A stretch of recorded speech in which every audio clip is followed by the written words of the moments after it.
Hello everyone, and welcome to another one of those, or one of Carl's interviews. It's been a little while for the last one actually. I'd say probably maybe about 2 weeks. I found time's flown by. This evening I'm going to be joined by Becky Adlington.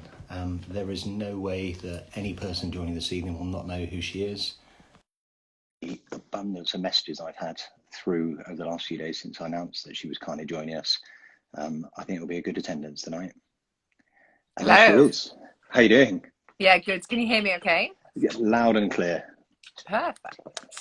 There's always that bit with the first, because of a mixture of guests, some really sus technology like you have, others as if they've never used Instagram before and you see them fumbling around trying to work out what to do. Well, it's just one of those that's awkward, I think, because I don't know whether you can hear me. So it's like, oh, okay. So you just have to check. Well, the good thing is people on here normally as well, either if your signal's bad, mine, or when there's anything, people are not shy in telling you we can't hear you or letting you know what the score is, which is quite useful. Oh, that's good then. So Summer all settled down and done for the night, is she? Yeah. No, she's absolutely fine. Boyfriend's got the footy on. He's happy. Oh, there you go, all sorted. We have had literally until 2 minutes before here, my 5-year-old determined that he was going to be part of this. We were trying to coerce and persuade him. And then the 10-week-old as well, just as he settled, started crying as well. So there's been chaos in the build-up. Always the way with kids. Well, you've got this to come there, haven't you, as well? Yeah. Another one on the way. How does Summer feel about that? Is she excited? Does she know yet? Yeah. She's really excited. I think I don't know how you found when you were having your second one, but as in it's one of those that it seems like a very long wait for her, so it's kind of one of those, she was very excited to begin with and now she's just like, it's not coming for ages, I'm just not even bothering anymore. So but yeah, she's very much looking forward to it, and because she's 5, she does kind of get what's going off, and we will make her part of it all, like when we do start to like decorate the nursery and like get her involved a bit, which would be nice. Well, it was literally, we had it in the last stages. It was sort of about 7-8 months ago going, come on, where is this baby? What's going on? And then the strangeness as well, that because it was during COVID, he wasn't allowed to go and visit the hospital. No one was. So it was brought back as a surprise a couple of days later. Oh gosh, yeah, no, completely didn't. Yeah, with COVID, of course, I feel so sorry for everyone that like I know that has been pregnant. And I mean, my boyfriend's not allowed in the scans or whatever, but I just think just the giving birth thing on your own just must be absolutely horrendous. I'm like, how can I go to the pub but you have to give birth on your own? It's mad. And I remember hearing as well that you, being a fellow coffee lover, you went off coffee with your first. Has that been the same with this one? Yeah, totally been off coffee as well. Yeah. Oh, good. I just don't fancy it at all. I don't know what it is, but yeah, with both pregnancies, I'm like, oh no, not into coffee. I went off tea for a little bit as well, but I'm back on drinking tea, so that's fine. Maybe when I get into winter and it's dead warm and dead cold and I want something warm, maybe then. But as Andy probably said, because obviously Andy that introduced us, there's most of the scene. I'd love to be able to hear about some of the fantastic things you've achieved in your career. But sort of reading up on you as well is absolutely incredible. Obviously, you learned to swim at the age of 4, retired at 23, but then really have thrown yourself back into the sport in so many other ways as well. So I've got to start with the obvious question then. How did it all start in terms of your proper love of swimming and realising you had a talent? Well, I grew up in Mansfield, which not many people have heard of, Mansfield.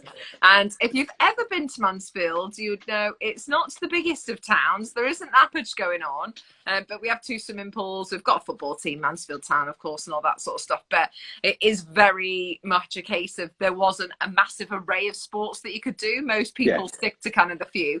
I think it was like that anyway when we were growing up. Like my daughter now, so much available to her, whereas when I was growing up it was either ballet, running or swimming. They were kind of like the only 3 that were really there, and my family lived around the corner from the swimming pool, like literally walkable. We used to walk around every night and stuff, so it just became like a family affair. I've got 2 older sisters and both of them can fully swim, obviously, by the time I came along, and then it just became a thing that I think my parents just thought, you know what, this is easy because the 3 love swimming, let's just take the 3 there, and we all ended up loving it. we all joined the club. We all kind of just wanted to go swimming. My sisters did drop off kind of into those teenage years when like school gets a bit harder and things like that. They kind of didn't take it to that next level that I did, but otherwise, yeah, we just absolutely loved it in our family. I think it was like holidays, get him in the pool, any opportunity, birthday party in the pool. Do you find it difficult in your teenage years to balance the schoolwork and the swimming? Because presumably with the talent you were showing, that must have been really hard to make a conscious decision that you had to invest all that time and effort into swimming.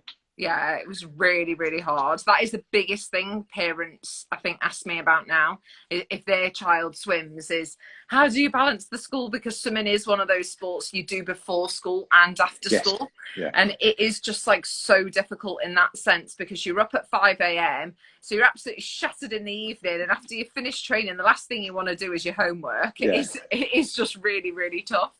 I actually got glandular fever and postviral fatigue, so I got quite ill when I was about 15, and I think it was the combination of trying to do your GCSEs, trying to do so much schoolwork, as well as obviously the training and things like that. So I think you have to kind of have that good family. Like my family really helped me. My sisters are very academic compared to me.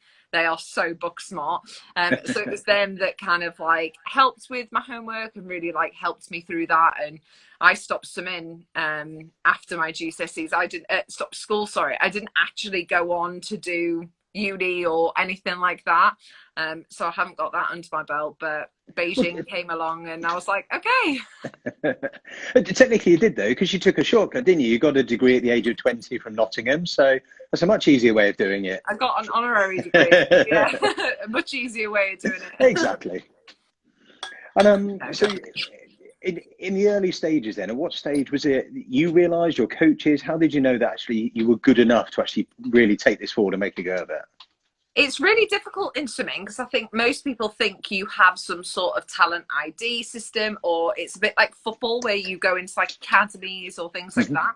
Swimming isn't really like that. So swimming's, because it is such a participated sport, I mean, there's thousands of swimming clubs, like so many people swim. And I think because of that, I don't think they can fully identify you. It is just a case of going through the normal progression, the rankings. So it is just a case of I got some qualifying times to make like nationals or things like that, and you just go to them and then you kind of like, oh, I made the final, and then next time it's like, oh, I got a medal, and then next time it's like, oh, I won my age group. And it just kind of it naturally goes through those steps. It isn't like you kind of get selected or you get picked or somebody goes, oh, she's got talent or anything like that. I think because as well there is such a high drop-off rate in swimming, like so many people around kind of those GCSE years drop out of the sport.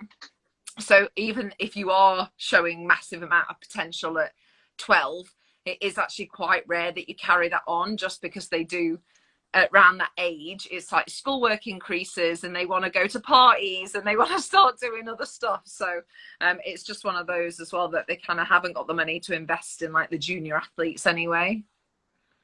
It's really interesting. So we both have spoken to Sharon in the past about her career going through swimming in the 80s, Karen Pickering, and now you. But do you think it's still got a long way to go in terms of British swimming and investing in our younger generation or the next generation of swimmers and athletes? I think sport is really hard because obviously everyone has taken a hit during COVID, of course. Yeah, of course. Yeah. This year has just been absolutely mad, but especially sport, I think like it has changed a lot. A lot of the community grassroots sport, I think, is going to suffer or has suffered because of this time. And actually you need that. And that's kind of the same in swimming. We need the grassroots and that kind of level to then have a knock-on effect at the elite level.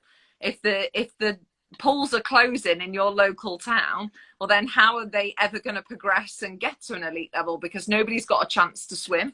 And unfortunately there's pools closing all the time. I mean, I get so many messages being like, is there anything you can do while local pools closing? And I was like, I wish I could. I wish I had that amount of power. I really do. But it's just, they're so expensive to run and to look after and build and everything else. It is such a shame. And I just think it is so sad that it has to have that investment from the government, and we have to start seeing it as a life skill. It isn't just a sport, it's a life skill, and it can save your life, and you can help save someone else's life at the end of the day. That's kind of how we need to look at it a bit more, especially when we live in this country. I mean, we're surrounded by water all the time.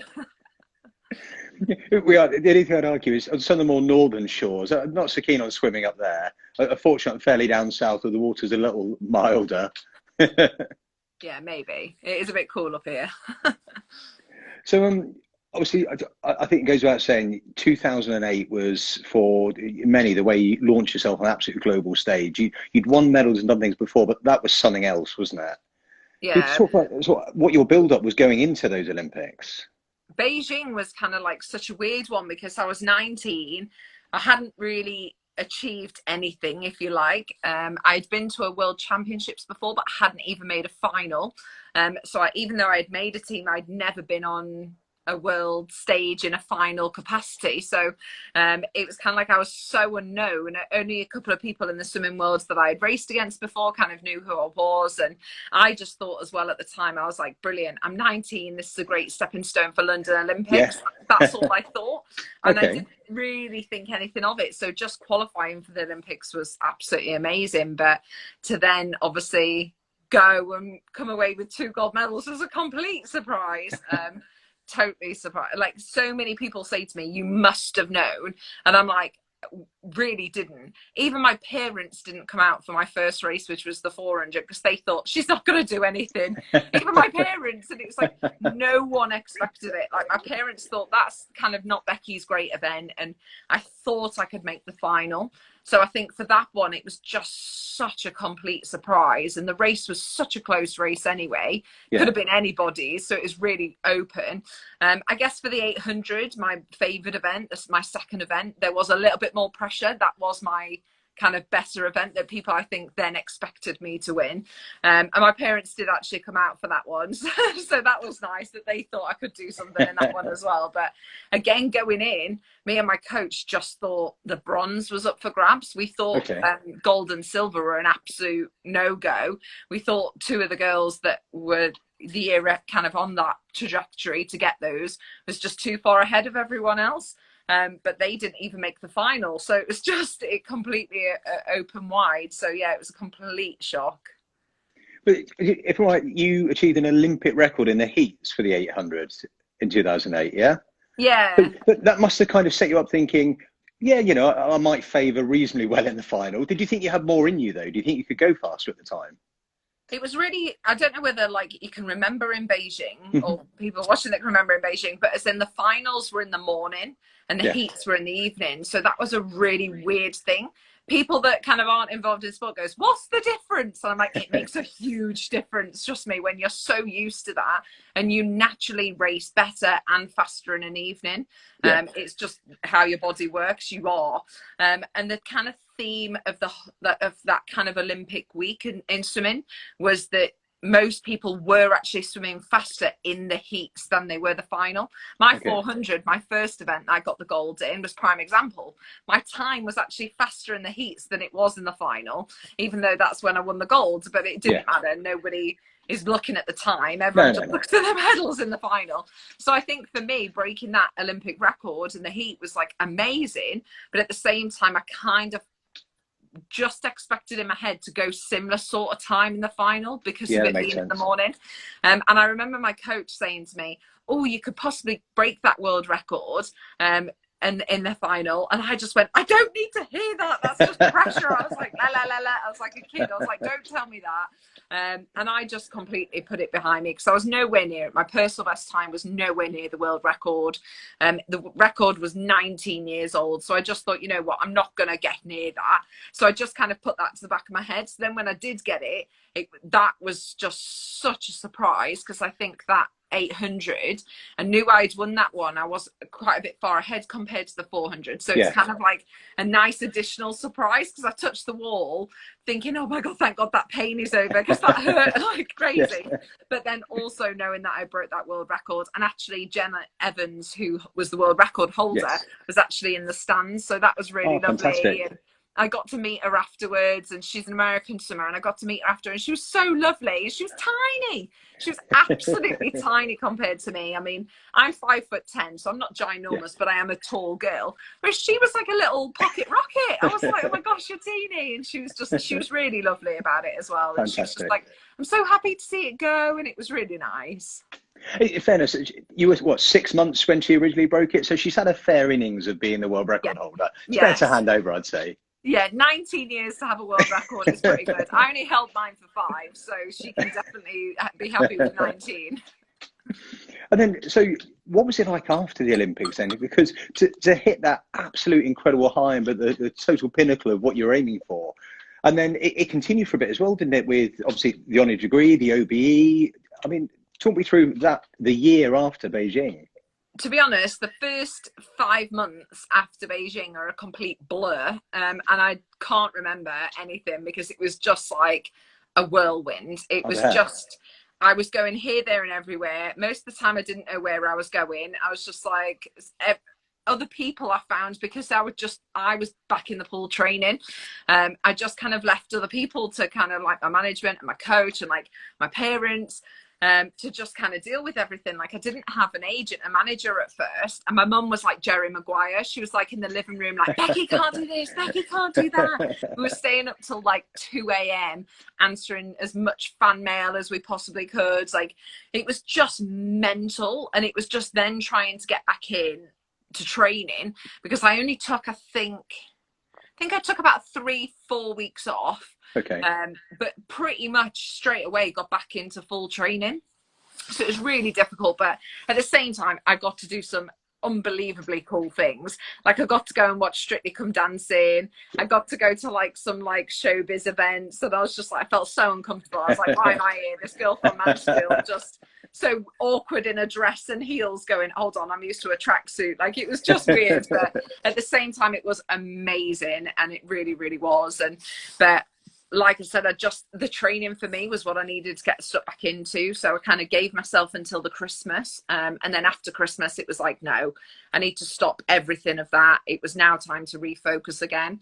There was other things I wanted to achieve after Beijing. It was like I had never been a world record to a world championships and won a medal. I'd never been to a Commonwealth Games. I'd never been to a Europeans. I wanted to kind of achieve the full set. So I wasn't going to do that by continuing those things. So I kind of stopped all of that and just really concentrated on my swimming again, and did all the things that I wanted to do, and obviously London as well. And I'll come on to London in a minute, because obviously it is such an important thing. We've got to cover it. But did you find it handy as well with the position you're in terms of having this platform? Because, well, am I right, in 2008 you also became an ambassador for Encephalitis Society because your sister Laura. So was that really good to have those opportunities to be able to give these other charities a voice through you? Yeah, massively. I think it's one of those that you don't ever get into swimming to be famous or to go on telly or to do anything like that, trust me, with swimming. But it's one of those that was just a real honour to be able to then have that sort of voice. I kind of gave myself the role of being an ambassador for swimming. I just created that and just became that myself. Nobody said to me do that, but I was like, I will promote swimming. And then the things that I am passionate about, like Encephalitis Society, like that my sister had, it was raising awareness of that, because most people, I say encephalitis and they go, what the heck is that? Then they certainly don't know how to spell it. They go, what? So it's kind of like one of those that for me, any sort of awareness that I can bring from whatever platform is just amazing, because there are so many incredible charities out there. I think I donated pretty much half of my Olympic kit to any charities that contacted me and got in touch. I was like, has Becky got anything she could sign? I was like, yeah, here you go. And I've still got, I've actually cleared out, so obviously in lockdown, everyone said clear out. So I found a little stack more for charities now. So I've created this new little pile that I'm like, okay, I can keep going a little bit. And because I want to be able to give back in that way. And I want to be able to promote the sport and talk about swimming as much as I possibly can as well. So that's great. Can you, for those obviously watching this now, watching on catch up, talk through a little bit about what encephalitis is, and obviously the tragic circumstance your sister went through, but fortunately came out the other side of? Yeah, so encephalitis is a brain virus, and it literally starts out as, like, for my sister, she just had the flu. It was literally that. She was just in bed with a cold and her temperature shot through the roof. So my mum phoned the emergency doctor. He came out and was like, oh, I think she should go to hospital.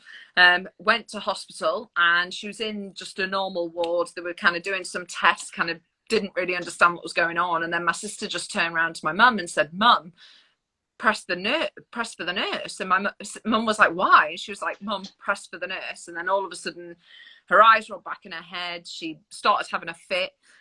Nurses obviously came flooding in and they put her into a induced coma. She was in a coma for about 5 days.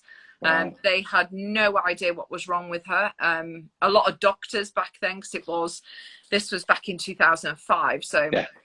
15 years ago now, a lot of the doctors didn't know what it was. It was relatively kind of not new, but even doctors kind of misdiagnosed it. Most of the time it gets misdiagnosed as meningitis. Yes. Things like that. So for her, she was, no one knew what was going off, and they then transferred her to Nottingham, a much bigger hospital. And that's where she fully got diagnosed. I can remember the doctor saying to us, we think she's got encephalitis, and we all went, the heck is that? And my mum went away and did so much research, and they weren't sure. It has a really, really high death rate, unfortunately. Because of that, it does get misdiagnosed, and because they don't know how to treat it, there's no cure for it. So it is one of those that, unfortunately, most of the time people do die from it. So the doctors fully came to us as a family and said, unfortunately, your sister isn't going to make it. You've got to say your goodbyes. I actually never went in to go to say goodbye to my sister, because my mum and dad really didn't want me to see my sister looking the way she did with all the tubes. They were like, we want you to remember her in such a brilliant way. And in all the happy memories. And I understand now. I think that was really hard at the time, but I understand for a 15-year-old that was probably too much. Yeah. And luckily she pulled through. Luckily, I think because she was so young, she was 17, she was really healthy. She was really active. So I think like just from that, she slowly got better and better. Now you wouldn't know she had it at all. Yeah. Most people don't even know, but we know as a family. And even she knows. She kind of like, whether it's tiredness, migraines, whatever it is, short-term memory, she'll put her keys down and go, where are my keys? And I'm like, they're there, Laura. But we all suffer from that every now and then. Yes, we do. But yeah, luckily she's now a school teacher. She's got 2 little boys. So we're very, very fortunate. And fantastic. Being part of the society, I've met so many of their members that just don't have a good enough story. They have lost somebody, or somebody has completely changed personality. They're completely dependent on someone else. So I feel very, very fortunate that I can work with the charity, and we're very fortunate as a family that Laura did pull through. No, it's lovely to hear such a positive story and an outcome afterwards as well. Yeah. So I said I'd speak about 2012. I've got the pressure you must have been under going into there, because obviously what you'd achieved in 2008, the success you'd had afterwards, how did it feel in terms of what you felt from those around you, the media, physically going into those home games? I think it was one of those that at the time you just carry on as normal because it's happening to you. So you just kind of like don't realise. And it wasn't until I look back that I did take certain things on board, probably in a negative way. I remember just if I would only go to the supermarket, for example, be walking around and somebody would go, you're going to get 2 gold medals again for us. And I was like, yeah, I'll try. And it's only because people don't know swimming well enough, which is totally not their fault. Because most people, I'll say, yeah, I swim 800 and 814, and they go, what the heck does that mean? Like, it's not anyone's fault, but it's just the sport. And I took that on. That was my interpretation was, oh my gosh, everyone expects me to win 2 gold medals, where they didn't. People just wanted to wish me good luck, and people just wanted to be like, oh, Becky, we're thinking of you and we're cheering you on. Whereas I took that on board as, oh my gosh, everyone expects me to win 2 golds again. And no athlete, and to be fair, no human being puts more pressure on themselves than themselves. Yes. So it was all like just me kind of expecting more, and me kind of knowing this is a home games, kind of how big that was. But going into London, I just wasn't the athlete I was 4 years before. And the sport had changed, because a lot of people don't know whether you can remember the super shiny suits that we went through in swimming, all these super shiny area, and it had really changed the sport. And it was between those 4 years of Beijing and London, so the sport had really changed and taken on this really dramatic shift. And for the 400, it became much more of a sprint. I didn't have the speed. You only have to know me to know I don't have any speed at all. Like, I can't sprint to save my life. So the 400 was always going to be a tough toll for me, because I didn't have that sprint ability. So yeah, for that one, to get a bronze medal was absolutely amazing. And I mean, I only just scraped into the final in 8th place.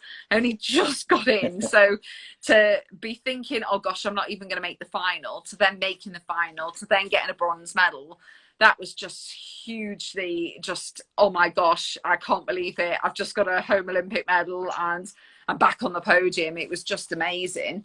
For the 800, that was a bit of a different story. I'm extremely proud to be back on the podium, don't get me wrong, but the time was just so much slower than I expected.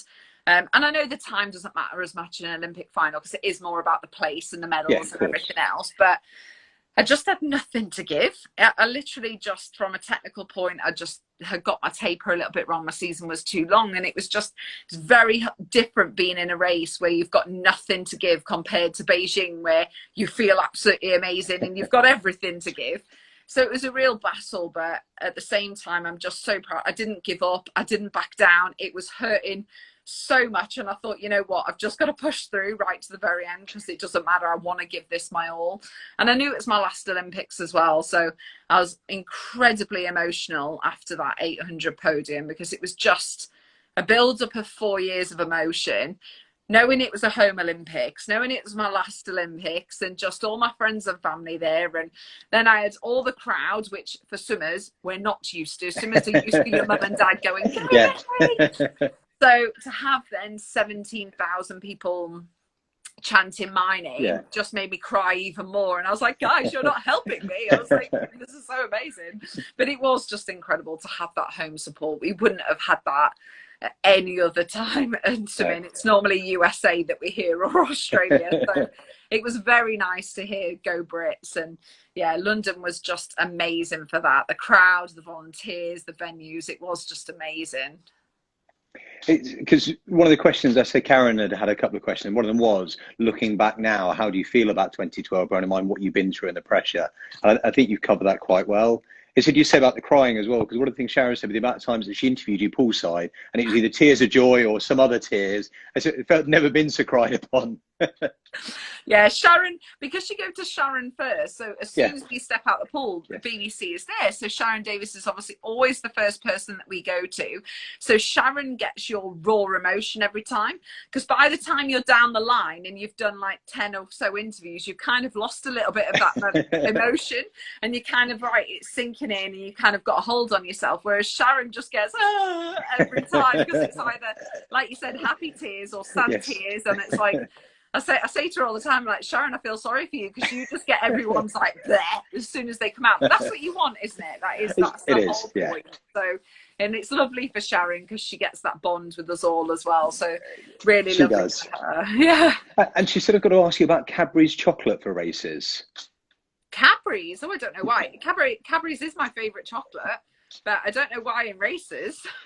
Oh, because it was talking to questions. You said obviously sends a love, and then she said ask about having chocolate for races and how the Cadburys are going. Oh, I don't know about that. I know Mark Foster always used to have chocolate before he raced, but he's a sprinter, so I think that's you can get away with that. Yeah, I always had chocolate to celebrate afterwards, that's for sure, but not necessarily before. I used to be a very nervous racer. Like, I used to feel so sick, I wouldn't be able to eat before. So the thought of eating chocolate before a race, I think I would be sick. And so when the games had finished, you knew you were retiring completely, or just weren't going to Rio at that stage? At that stage, I just knew Olympics were a no-go. I knew I didn't have another 4 years. The only thing that kind of swayed me a bit more was the fact that Glasgow was our Commonwealth Games in 2 years. So to have something back on home soil was a real like, oh, should I, shouldn't I, should I, shouldn't I? And it was kind of like one of those that I just didn't put the pressure on myself before Olympics to kind of make that decision, because I didn't need to. I just thought, let's see how I feel kind of after the Olympics. And I kind of knew it was always going to be a challenge because I don't have the speed of the other girls, and I was going to have to move down events. And I thought, I don't think I'm going to be able to achieve the same level. And I just then found, I started my own Learn to Swim program, and I just much preferred that. I was like, I don't want to get back in the pool. And I think that's when I just knew, because I was like, every day I wanted to find out more about my Learn to Swim program and work on that rather than go to the pool and go training and get up at 5 a.m. And it was just the right time. It was just, perfect time. Speaking to my coach, he then became the head coach of British Swimming, which he still is. So it was just a natural step because he wanted to progress and move on, and so did I. So that you could have led me nicer into talking about SwimStars then. And I've heard this in a couple of interviews, actually, the Becky way. The Becky way, and how that differs from other people's way of teaching swimming. So please. To be honest, I'm sure there's many swim schools out there that are exactly the same, that you should just learn to swim in a really fun, just amazing way, that it is just all about confidence and everything else, rather than, it's not an Olympic program. People think that it's this Olympic program. It's really not at all. And I think it's just, I think so many people come to me with horrific Learn to Swim stories. So many people are like, oh my God, I had a really bad experience. And oh my God, my teacher, or oh my gosh, I nearly drowned. Oh my gosh, this happened. And it's amazing how so many people, it's left them scarred. And that really shocked me. And I thought, hold on, what is going on here? And I'd spent 4 years pretty much from Beijing to London promoting other people's Learn to Swim and saying, let's learn to swim, let's learn to swim, and trying to kind of bash down that door of the government going, why aren't we getting more people swimming? And actually I just thought, you know what, I need to stop doing that and actually do something about it myself. So creating my own. And the statistics around Learn to Swim are absolutely shocking. I mean, 51% of kids leave school unable to swim in this country. That's 1.1 million kids. And I'm like, we live on an island, we're surrounded by water. That's a lot of children that can't swim. So, I mean, I'm not anywhere near denting that 1.1 million with my own Learn to Swim, that's for sure. But it's just about kind of, let's get as many pools utilising Learn to Swim as possible. Even now, obviously it took a while for the swimming pools to open after COVID, but it is the most safest sport you can do right now. Chlorine kills COVID, that's absolutely proven. It's a sanitized environment, so it's only the changing rooms really, but a lot of pools are doing this beach ready. You just kind of like leave in with your towel and you get changed and everything at home. So there is definitely ways around it, but it's one of those that for me, I'm like, the more people that can learn to swim, the better, because I just think if it saves your life one day, it's definitely worth it. I couldn't agree more. And even you said about those figures, I mean, I could swim from a young age, but when I was first in the army, the amount of young men that were joining there that couldn't swim, and you say about tragic or difficult experiences, the amount of times they were just thrown in, right, you're going to learn to swim now the hard way. I'd also say about the swimming facilities, I just remember traipsing through this disgusting pool of water, trying to get to where the swimming pool was. That's not there anymore either. And it was always full of hair and plastic. Yes, it was, yes. That's what I remember from that, was like, oh, and everyone has this thing of verrucas. I have never had a verruca in my whole career or my whole life. I'm 31 and I've never had one. I'm like, I think it's a myth that you get just verrucas every time you go for a swim. I'm like, you really don't, I promise you. But yeah, it's just what they don't have those foot baths there anymore, luckily, because my old pool used to have that as well, and they are absolutely rank. I'd like to, if I can, because another topic that you covered very recently, actually, and dare say brave to come out with, was talk about your anxiety and experience with mental health. It's something that's still, and I completely agree with the message you put out, that there is still a stigma there. People don't accept or understand it. And I've got to ask, for everything you went through after 2012 with challenges in social media, how did you build up the courage to come out and do that? And then how did you feel afterwards when you told people what you've been through? You know what? It was one of those that it just, happened really quickly and really naturally. As in, for me, it was just I hadn't told anyone. It had been years, months, everything of not kind of saying anything. And then I remember walking with my boyfriend, and it was just before New Year, and we both were like, "You're doing that usual thing. Are you going to do any New Year's resolutions?" I don't know. Are you? And like we were just kind of. And I just turned around to him. I said, "You know what? I think I'm going to go to therapy." He was like, "Right." Okay. And then it was just kind of this bizarre conversation, and I thought, you know what, because I don't, for me, and I'm not saying this is right, because I just think talking to anyone is important, no matter who it is, but I was like, for me, I didn't want to burden my family.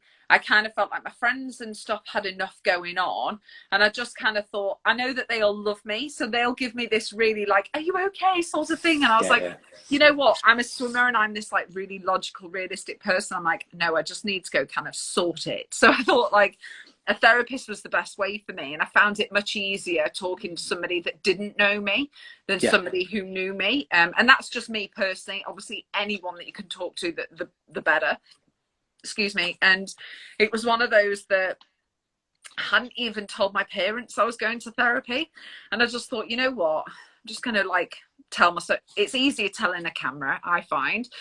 So for me, I just was like, right, I'm just going to put it out on my social. And it was just like, I just wanted to make it normal. I just didn't want it to seem like this massive deal. I was just like, I'm off to therapy. And it was just on my story. It wasn't this big thing. And I just wanted it to be as well, like anyone else that's going through it as well. Like, I'm with you. Like anyone else it's been their New Year's resolution as well, I'm here with you, high five, and like we can do this together sort of moment. And then it just became so much easier over time. It took a couple of months. It was still one of those in the first couple of months, if somebody phoned me and was like, oh, Becky, can you do this on this day? And I was like, oh no, sorry, I can't do that, I've got an appointment. Whereas after a couple of months, I was like, no, sorry, I've got therapy then. And it became really normal to say, I'm going to therapy. But it definitely took a while, because most people didn't know how to react to me at the start, going, therapy, do I acknowledge it? Do I say something? It was this really awkward conversation. And then actually it just came really second nature to say it. And most people I found were just like, oh, good for you. Like, hope it's going well. And actually became really normal back about it. And I think it was that normalizing of it. It's not a big deal. This is part of it. I go to the gym. I would go and pick something healthy up from the supermarket. So why can't I do that with my mental health as well as other sides of my health and stuff? So it just became that. And then after about 8 months, my panic attacks went. Didn't feel like I needed therapy anymore. So kind of stopped, but that was a decision that me and my therapist made. It wasn't just a case of, right, I'm done with you. It kind of took a long time. And I know as well that if I ever kind of need that kind of touching base again, it isn't a case of that you just shut the door completely. You can go back just as like little top-up sessions, or kind of if I do feel a bit overwhelmed, I can go back at any point. So it's kind of nice having that security blanket there as well. Definitely. Yeah. And what would you say to anyone that's experiences similar thing that hasn't actually taken that step? So the New Year's, if you like, the New Year's resolution of therapy, but taken that next step to accepting it or seeking help, what advice would you give? You know what? I think most people don't need that advice, because most people realize, oh my God, it's the best decision I've ever made in my life. It's totally changed me and the way I think about therapy as well. I now realize it doesn't mean you're weak or there's something wrong with you to go to therapy. It means you are bettering yourself and you are becoming a better person because of that. And I've just recommended therapy to so many people, and they've come back and gone, oh my gosh, you were right. And even if it's like just something so small, or even if it's just to people, I mean, I've had people reach out to me on social media that have just said, you know what, I've kind of spoken to my friend or my work colleague or my parents or something about this, and it's really helped. And most of the time, once you've kind of shared that problem, it seems like it's half the problem it was before. It's kind of like a weight gets lifted off your shoulders. And I think just even if it's just one person, you don't even have to be that close to them, just anyone, that then it's just like, it feels like an absolute relief. I think more the advice is to somebody that is actually suffering in silence and not saying something, like, you are not alone. There is definitely whatever it is out there for you, whether it's therapy, a friend, colleague, whatever it is. Find that person that you can just open up with. And it doesn't have to be this big thing as well. Like, I don't sit there with my family and go, guys, I need a really big heart-to-heart chat. Like, it's just like, it's now become a thing that's like, just in conversation, when somebody says, how are you? You go, you know what? I've been feeling a bit anxious lately, and I don't know. Just saying it, and then it's kind of like, oh, okay, yeah, I get that sometimes too. And that's how me and my friends talk now. Me and my friends are like, oh yeah, I feel a bit anxious today, or I feel a bit panicky, and it kind of is so normal. And it's just like saying, oh yeah, I'm just tired today, or I just feel a bit like this. It's exactly the same. Fantastic. I want to ask you Karen's second question in a minute, but I've seen a friend of mine, Sarah's asked you. I mean, at the age you are now, it's what next? How do you see yourself in 10 years' time in terms of your career? Because to retire so young, obviously you're heavily involved in, if you like, the next generation of swimmers. What else is next for you? It's one of those that it's kind of like, when you retire from sport, it's then a case of your life's a bit more of an open book, which I love. It's not as mapped out. I think when you're in sport, it's so short-term, long-term goal, and it's so like this. And for me, it's just kind of like the past 10 years since kind of not doing sport. Well, it's only been 8, but the past 8 years of not been retiring, I'm kind of like, I've changed so much. I mean, I've got married, I've got divorced, I've had a baby, I've set up my own business. I now go out and do the commentary for swimming and all this sort of stuff. So my life's changed so dramatically that I kind of like that it's a bit more of an open book. But I'd love to continue with the things that I am doing, which is my Learn to Swim program. I would love to grow that. So we are denting that 1 million kids a little bit more. Super. Getting a bit more support behind that as well, from a sense of, yes, it's on the national curriculum, but it's not measured on Ofsted yet. Getting it so there is so many now temporary pools or things like that that schools can do if they haven't got a local pool. So carrying on with kind of that initiative, and just trying to impact swimming in a bigger way. And then obviously still hopefully going out to Olympics. Hopefully Tokyo will happen, but if not, obviously Paris, LA, and going out and doing the commentary for them. And obviously I've got a little one on the way, so growing my own family at the same time. Fantastic. And Summer's been to some of your classes as well, hasn't she, and done the Learn to Swim program? Yes. I can't imagine what that's like in terms of for all the other coaches, teachers, parents to be your daughter being there. Oh no, it's totally fine now. Well, you would be totally fine, but imagine for others again. Becky Adlington's daughter. No, totally not. Like, if you saw my daughter's ability, bless her, she's all over the place. She's so cute. She's not going to be a swimmer, that's for sure. But she absolutely loves it. Really, really loves it, and that's just the main thing for me. And because I go every single week. It's my local pool where I swim anyway. So it's very, very normal. I know the teachers, they're absolutely lovely, and it's just kind of like, it's super chilled. I'm not one of those pushy parents anyway. I'm happy to have half an hour sat down where I'm just like watching, and I'm just like, this is ace. So the next one is another question from Karen. It's I suppose quite a deep, challenging question.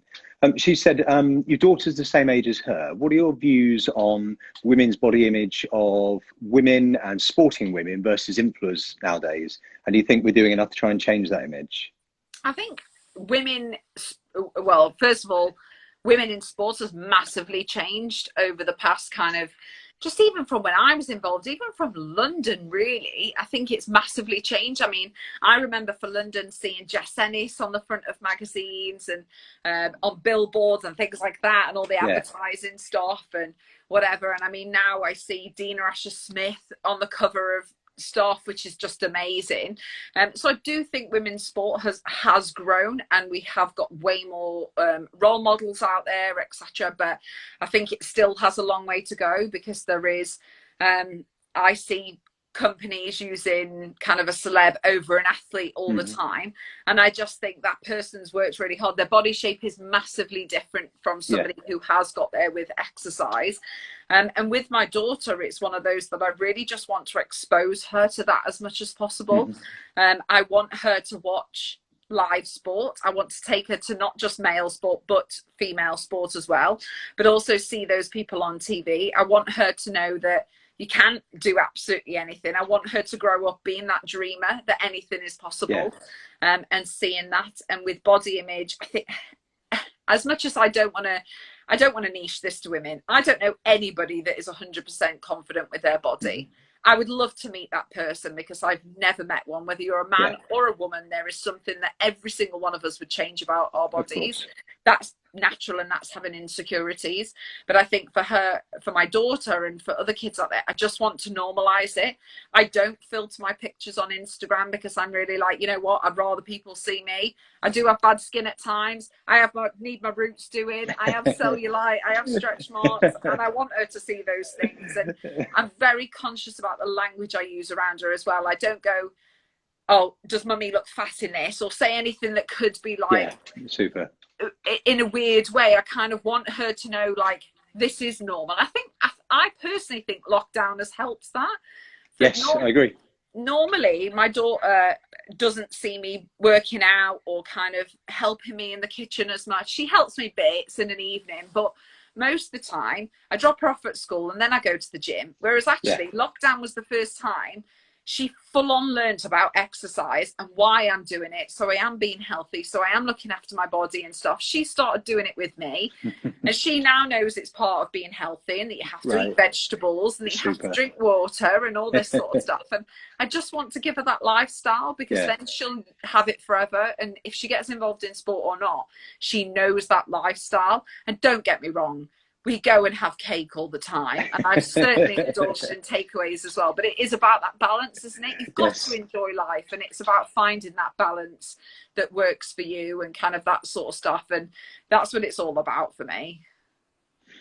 Did you have a period after you'd finished swimming where presumably for a long period you'd kept an eye on your diet, your fitness regime, and you were limited what to eat? Did you have a bit of a period where you went, right, I am now going to enjoy this properly? Oh my God, I put on so much weight, so much weight. It was absolutely ridiculous. I put on like 12 kilograms. It was absolutely ridiculous. Over how long? It was about 6 months where I just was like, I don't want to do any exercise. So I retired and I was like, I don't want to look at exercise. And then it was like, I discovered butter and cream and chips and alcohol. And I was like, oh my God, this is so good. I've never had this before.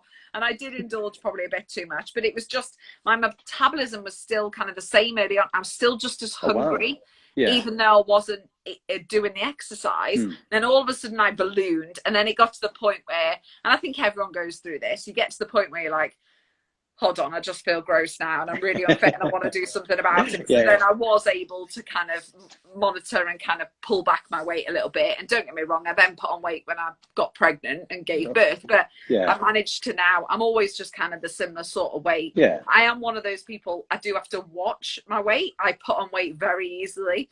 That's just our family genes, unfortunately. But it is one of those that at the same time, I will indulge as well. I have got a very big sweet tooth, and it is one of those that I will indulge in that. And just, I think life's too short to just totally cut all that. Definitely.